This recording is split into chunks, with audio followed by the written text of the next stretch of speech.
Hey everybody, winter is finally here, and in this video I'm going to be talking about all the basics and a few advanced tips for housing chickens during the winter time. If you're new to the channel, we are all about better soil, better plants, and better animals, and the way we do chickens in the winter accomplishes all three of those things. So if any of that's up your alley, subscribe so I can see you again, and stick around so we can start talking about chickens in the winter time. Alright, so wintertime in the chicken run. I just got done pitchforking. This is about 2 days worth of 10-minute pitchfork sessions. And the reason why we do it is because these chickens will actually come outside in the winter. And you can see they are hard at work, hard-working hens. And that's because hens prefer to work. They love being outside. They love having a job to do. I think we all do. And so the pitchforking process is nothing scientific. You just move the material that's underneath the snow and kind of shake it around, especially near the entrance. Make sure they've got a good place to land and come out. That'll help them come out. But look at them. They're happy here. So in a perfect world, which will be in a few weeks, we'll have a kind of greenhouse high tunnel here, which I'm really looking forward to. But if you have a chicken coop, definitely make sure that you pitchfork it, toss it up a little bit. If you don't have sorry, I said a chicken coop, I meant a chicken run. If you don't have a chicken run, and let's say that this was, say, a pasture setup, take some hay, some straw, some leaves, wood chips, and kind of just make a little trail right outside their door, and so they can come out and get some exercise and scratch around. We actually feed them out here in the mornings, and that also kind of encourages them to come out here and do their thing.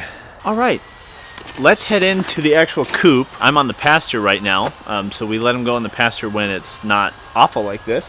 This run really helps keep them toasty and warm because it's basically a compost pit. And this is the actual coop. I'm going to get to shelter in a little bit, but I want to start off with talking about food. We're going to cover the basics to start: food, water, and shelter. So for us at our homesteading operation, we really try to have a as closed loop system as possible, which basically means we try to feed them what we grow. So these birds have been having a lot of pumpkin and squash.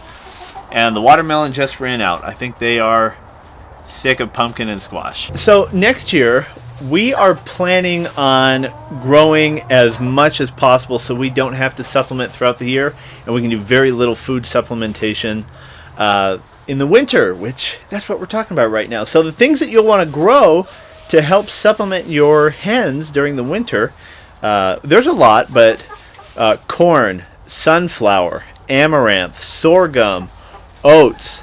There's probably dozens more, but those are things that dry really, really well and help you create a system that makes it so you don't have to supplement that much. Now, speaking of supplementation, what we have left over in here is our fermented mash that we gave them. Basically, it's a little bit different every day, but we have a 3-day fermentation system. We're fermenting some wild bird seed. We're fermenting some oats, and we've got a 3-day fermentation system. I'll do a separate video about why you ferment for chickens, for the feed specifically, but basically what it comes down to is it makes your food more nutritious, it expands the volume, and it helps them out because they're not a ruminant, so they don't ferment the same way that ruminants do, so fermenting them food really gives them a leg up. Okay, while I'm talking about food, let me share a little tip with you guys. You know what happens right before winter? Fall. And you know what happens in fall? People buy pumpkins, put them on their porch, and then throw them away. So I would highly recommend, we did it, we have no shame in it, is just asking people for their pumpkins. Chickens love either raw pumpkins if they're soft, which most of like jack-o'-lantern pumpkins are not very soft, so if you've got a pressure cooker, or just slice them in half, throw them in the oven, just to soften them up a little bit and feed them to these chickens. They love the seeds and they love the guts of the pumpkin. So pro tip, free chicken food for the winter. Ask your neighbors and friends for their used pumpkins. You'll be glad you did. It's healthy and it's food you don't have to buy. That's always a win, right?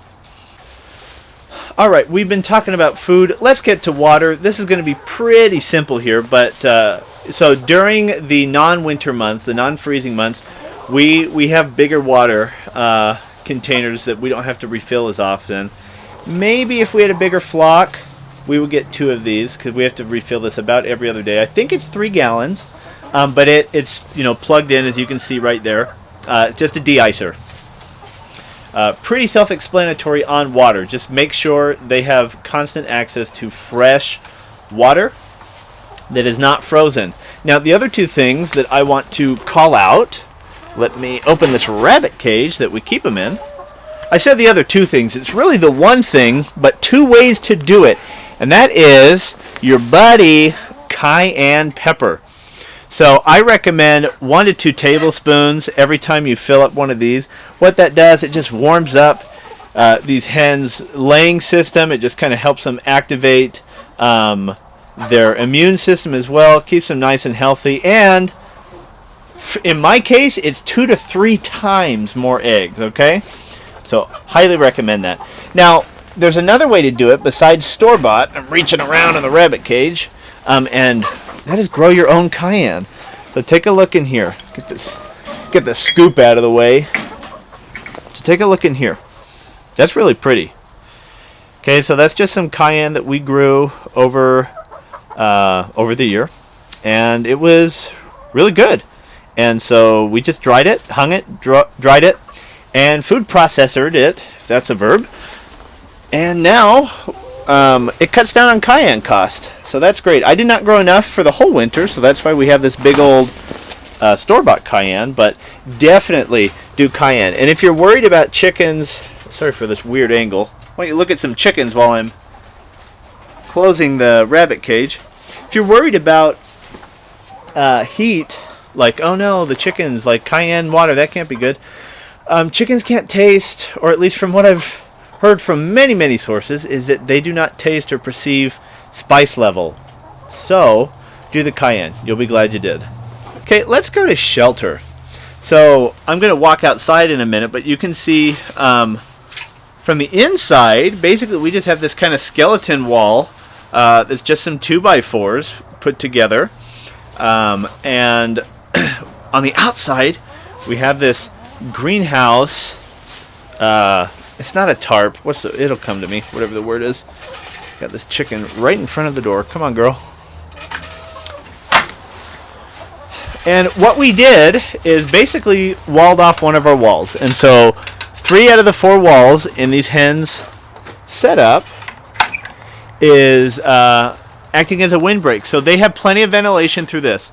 With shelter, it is all about the balance of ventilation and keeping them comfortable, right?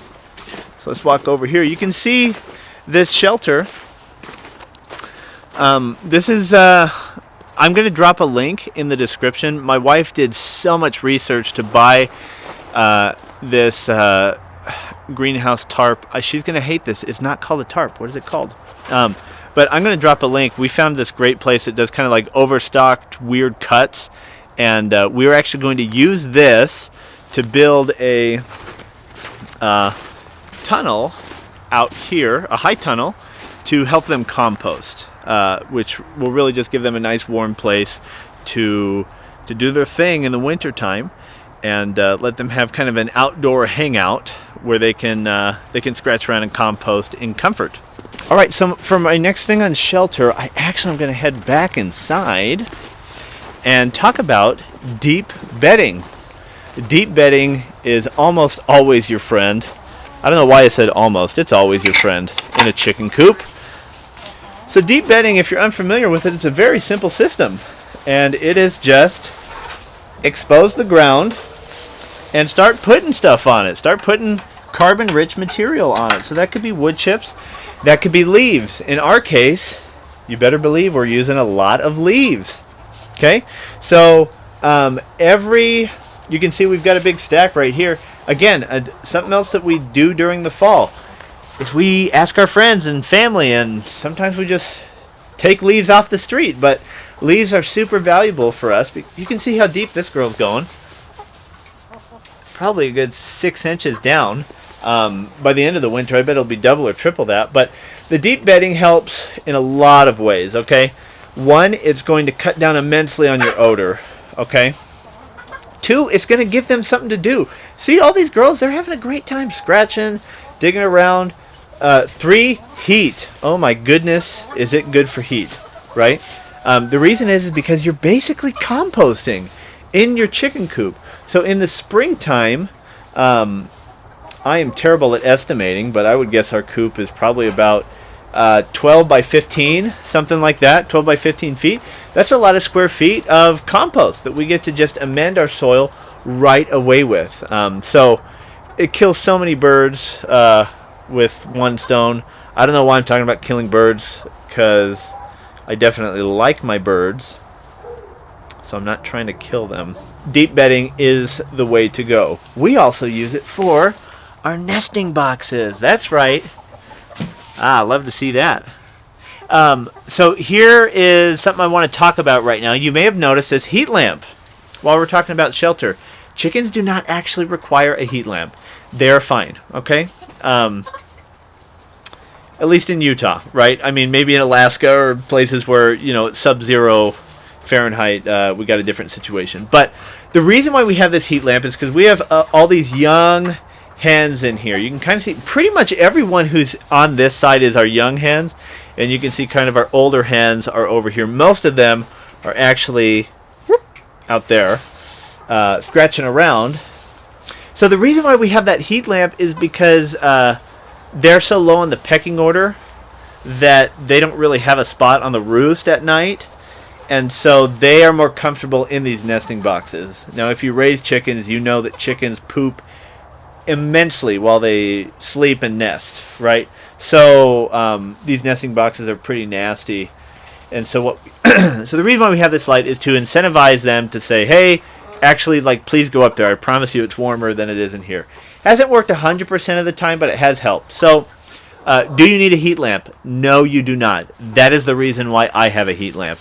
If it was not so cold and I wasn't so lazy, we would start training them, which would basically mean at dusk, so about right now. I would board these up every day, come in the crack of dawn, and unboard them so nobody sleeps there. But it's very cold, and I don't want to get out here at 6 in the morning to do that. See, another benefit of deep bedding. She found a little treat that someone forgot about, and now she's got it. And now she's got enemies, so maybe not too good for her right now. Alright, I've covered pretty much all of the basics right now. Now, let me share a few little tips. One of the tips, along with the eggs, check them as often as possible, okay? We check twice a day, and that seems to be enough. But if you only have a handful of hens, chances are there's not a warm butt on your eggs for that long of the day, which means if you have cold temperatures, if your box isn't insulated that well, they can freeze. The eggs can freeze, and then they crack, and then you don't have an egg. And you have a messy nesting box. So make sure you're checking frequently. Again, twice a day is plenty for us on our operation. These girls are loving it, but just some advice for you, okay?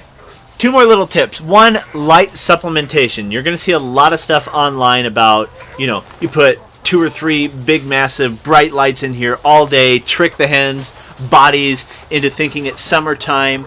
Don't do it. I don't like that.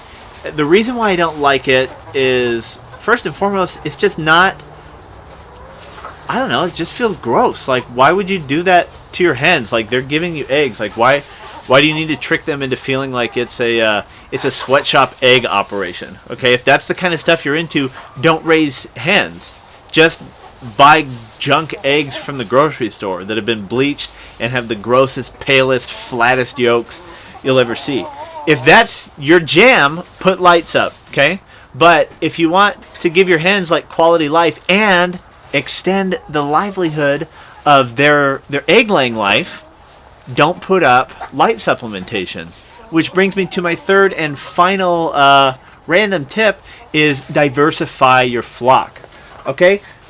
So we kind of have two sets of chickens in here I talked about earlier. We've got the older hens, we've got the younger hens. Our younger hens are two breeds. We've got our silver-laced Wyandottes, or Wyandotte, I don't even know what people say. And then we have some whiting True Blues, which are these kind of whiter ones right now. The one that just hopped into a nesting box is.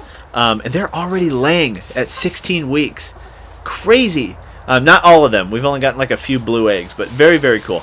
And then the rest of our flock is kind of like a mutt flock, which is cool. So we've got, this one that's clearly a barred rock. This girl looks like she has some buff in her maybe. We've got some with some copper over there. I mean, I'm like, guys, I'm not like the chicken expert. I know like the classic like 6 or 7 breeds, so don't judge me if I'm getting some of these wrong. But the point is diversify your flock. Why? Because different hens will lay better in the wintertime, which is why we got these Wyandottes. So not just because they're beautiful, which they are. Look at this girl. She is a pretty chicken. Actually, while we're talking about it, I think that is like going to be such a good looking hen, that white one right there. She's really good looking. But the point is like your barred rocks and your Wyandottes are great at great winter producers. So definitely diversify that flock.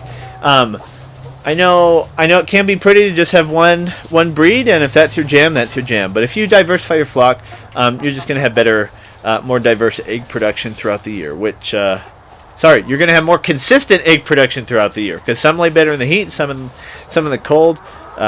You get the point, right?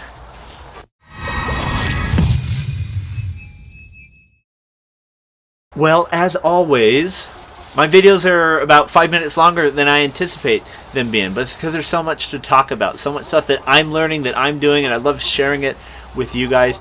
A lot of people who follow me on YouTube know quite a bit about chickens, so let me know in the comments below what you guys are doing to, winterize your flock. How do you make it work for you? I am genuinely interested, and I think other people are interested too. So drop a comment and let me know what else you do in the wintertime to keep your chickens comfortable and keep the eggs going in the winter. Thanks for stopping by. This is the High Mountain Homestead. I'll see you on the next video.